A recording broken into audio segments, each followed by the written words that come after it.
ang mga alamat mula kay Brittany's.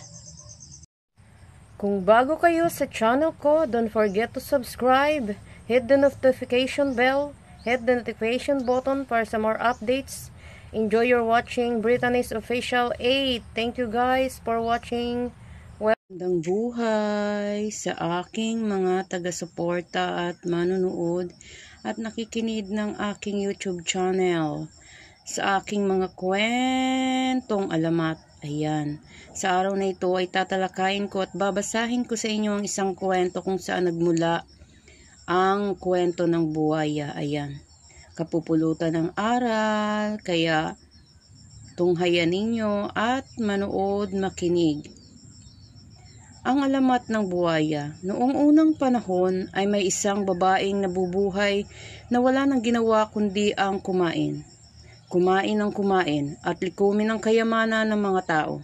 Inubos niya ang mga ani, salapi at ginto ng mga tao sa bawat nayon na kanyang pinupuntahan.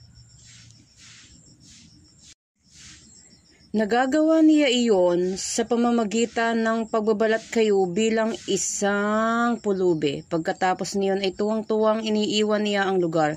At bago pa may makatuklas sa ginawa niya ay huli na ang lahat. Naghihirap at nagkakasakit na ang mga tao. Isang nayon na lamang ang hindi pa niya napupuntahan. Matatagpuan niyon sa kabilang bundok. Tahimik na nagtatago siya doon. Dala ang sakot-sakong kayamanang nilikom niya sa mga nayong napuntahan na niya. Sa gubat na malapit sa isang lawa, nagtayo siya ng kubo. Doon niya iniba ang kanyang anyo. Pinalitan niya ang kanyang damit. Nagsuot siya ng piluka. At dinungisan niya ang katawan para magmukha siyang pulubi. Nagiba rin siya ng pangalan, Aling Aya, ang pakilala niya sa mga taga roon. Tuwing umaga ay naglalagi siya sa harap ng simbahan upang mamalimos. Umiiyak siya upang maawa sa kanya ang mga tao. Maawa na po kayo. 3 araw na po akong hindi kumakain. Ng awa, lahat ng napapadaan sa simbahan ay nagbibigay ng limos kay Aya. Pagsikat ng araw, muling lalabas at mamamalimos si Aya. Nagtutungo siya sa mga kabahayan upang humingi ng pagkain, pera at kung ano-ano pa. Sa husay niya ay nahikayat niya sa pag-iyak na paniwala niya ang lahat na siya ay isang pulubi. Sari-saring kwento ang hinahabi niya para makuha ang mga kayamanan ng mga taga-nayon. Maawa ka na! Isa sa aking mga anak ang malubha ang sakit. Kailangan ko ng gamot. Ang sabi niya sa isa. Hindi pa ako kumakain, Nining. Baka pwedeng bigyan mo ako ng kinakain mo kahit konti lang.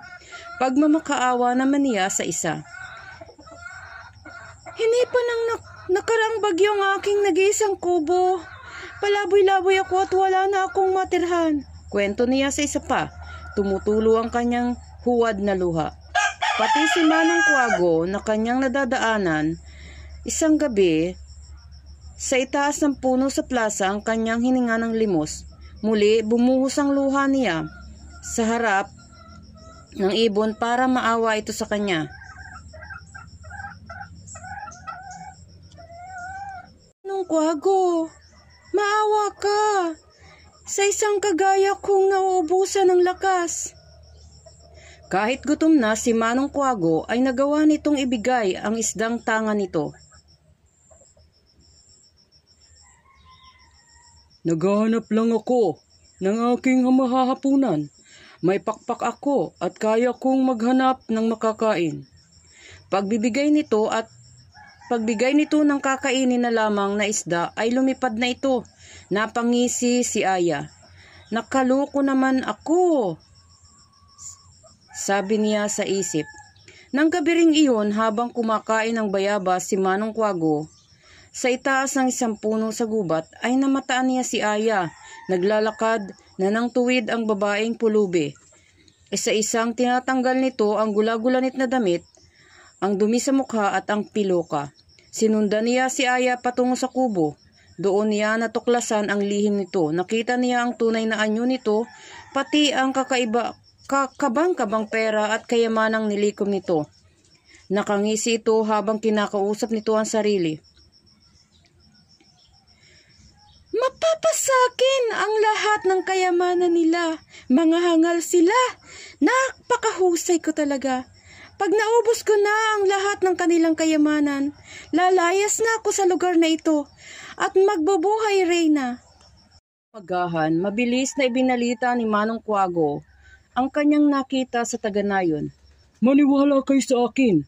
Huwag ninyong hintaying maubos ang kayamanan ng bayang ito dahil sa masamang ugali na si Aya.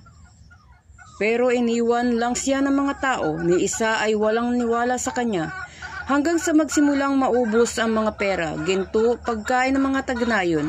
Ang ilan ng mga bata ay nagkakasakit dahil sa kakulangan ng pagkain at pera. Awang-awa si Manong Kuwago sa kanyang nakita. Isang araw, habang patuloy sa pamamalimos si Aya sa plaza, dumating si Manong Kuwago. Patutunayan ko sa inyong isang huwad si Aya na hindi siya isang pulubi at nagbabalat kayo lamang. Lumipad siya at tinanggal ang piluka ni Aya. Pinagtatanggal niya ang gulagulanit na damit nito at tumambad ang mga alahas na nakasabit. Tumambad ang mga alahas na nakasabit sa katawan nito. Pinagpag niya ng kanyang pakpak ang mga dumi sa mukha nito hanggang sa lumitaw ang tunay na anyo nito. Walang nagawa si Aya.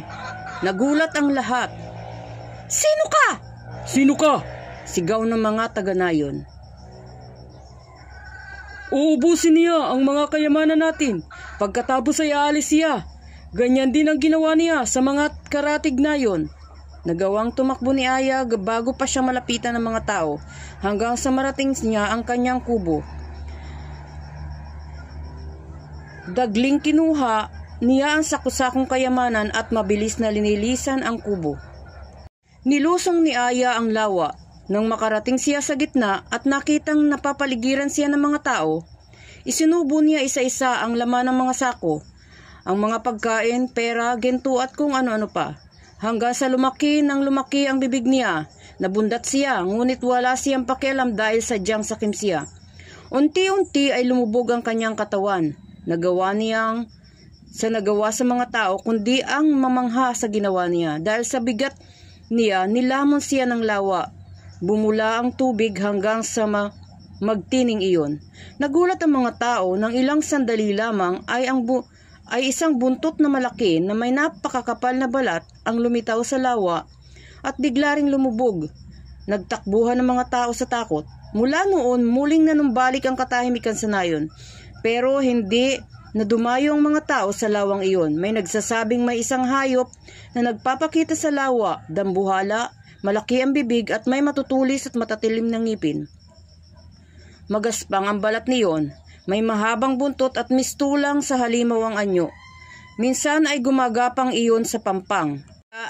Takot ang mga taong magawi sa lawang iyon na tinawag ng mga Taganayong lawa ni Aya. Lumipas ang maraming panahon na pag nagpasalin-salin sa mga bibig ng mga taong kwento ni Aya, si Aya sa lawa. Kinalaunan umikli na lamang iyon at naging buaya. Kaya sa mga susunod na makikita ninyo, huwag kayong maniwala sa kanyang mga luha. Sadyang lumuluha iyon pero walang lungkot na nararamdaman. Higit sa lahat, huwag lalapitan iyon dahil ang buaya ay isang mabangis na hayop. Ayan guys, natapos na naman natin ang kwento ng buaya, ng alamat ng buaya, kung saan nag-umpisa ang buaya. Ayan.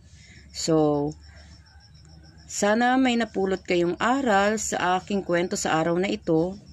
Magandang buhay. Salamat sa panonood at pakikinig.